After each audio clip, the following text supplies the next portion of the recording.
Welcome to another episode of Kev Mac videos. In 1979, something happened, unknowingly to most, that would transfer from the city of brotherly love all the way to the streets of Los Angeles. Kev Mac video, you know, this is for sure.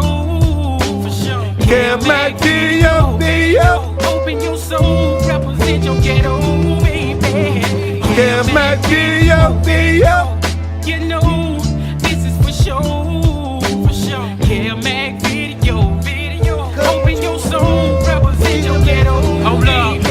For the dime moves and the lokes, for the 6-4s on spokes, for the OGs that did a dime, came back around on parole. At the time, Pittsburgh was simply the host for one of the most iconic moments in baseball history.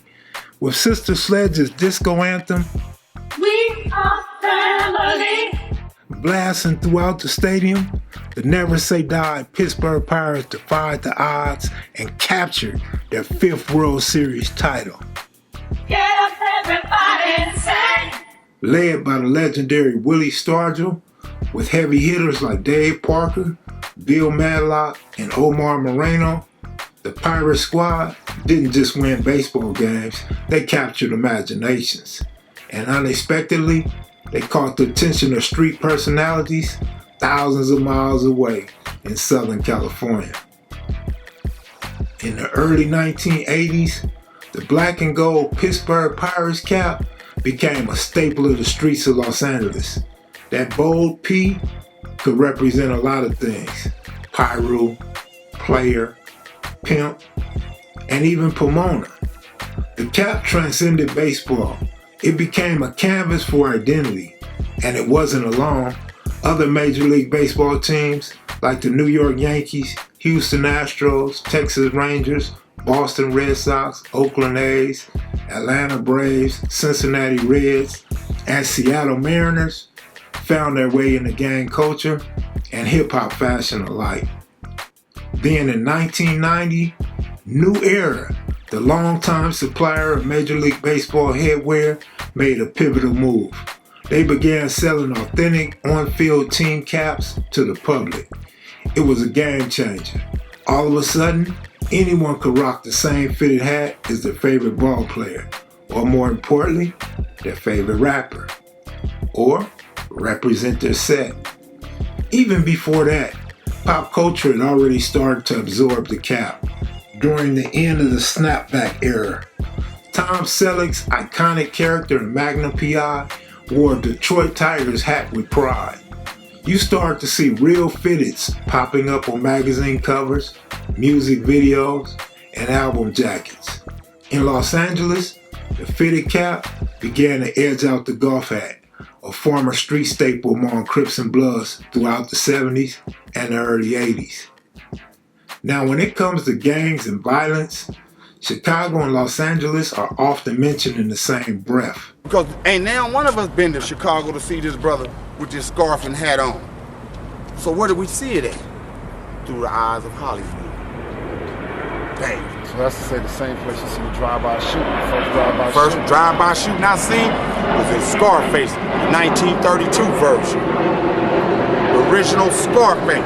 I seen a dude look at a Thompson and go, oh, let's try this. And they got an old-ass car and they went and shot up the rival gang. Doing no more than 20 miles an hour because there wasn't no car going over 30. That was a drive-by shooting, partner. A lot of people from LA emulate Dillinger, Al Capone, Frank Nitti, and many other famous Chicago gangsters. But it's no coincidence that one cap rose to prominence in both cities: the Chicago White Sox hat. There was something special about that Sox cap. It had that tough, no-nonsense aesthetic.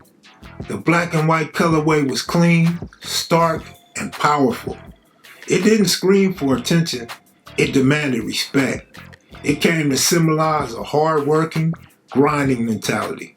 And to a new generation, it felt like a throwback, something classic yet raw. Eazy-E and NWA were the true game changers. Their influence can't be overstated. They didn't just wear the Sox cap, they made it iconic. Eazy-E, in particular, turned the White Sox fitted into a fashion statement, a badge of cultural identity. For him and many others, it wasn't about baseball fandom. It was about attitude. It was about owning who you were and where you were from. Ice Cube says he made the White Sox cap popular in hip-hop and credits Frank Thomas for putting the hat on the map in general. The hat was considered neutral on the streets of LA and Compton, something you could wear without claiming a specific set. That neutrality gave it power. It crossed boundaries, and it sold big time. In 1990 alone, New Era produced 9,000 White Sox caps, a staggering figure that would only continue to grow. The rebranding of the White Sox was perfectly timed. Their uniforms featured bold Old English lettering, echoing the graffiti and tattoos covering the streets and bodies of people in California. The look was perfect with gang culture, but it also worked on the field. Frank Thomas, on the verge of becoming a baseball titan, was joined by veterans like Tim Raines, Robin Ventura, and Albert Bell.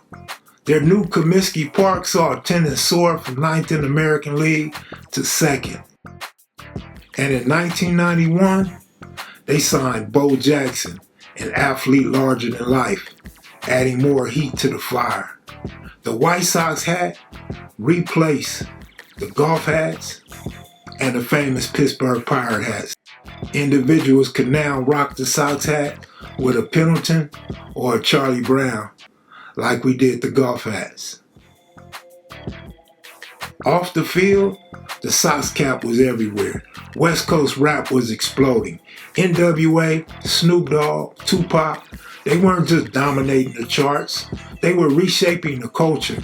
Millions of fans wanted to dress like them, talk like them, and live like them.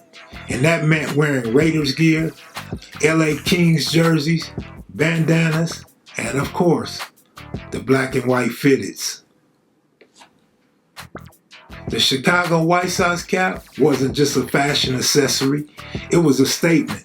It represented toughness, rebellion, and independence. It was a symbol of struggle and survival. And while its origins were rooted in baseball, its legacy was cemented in the streets.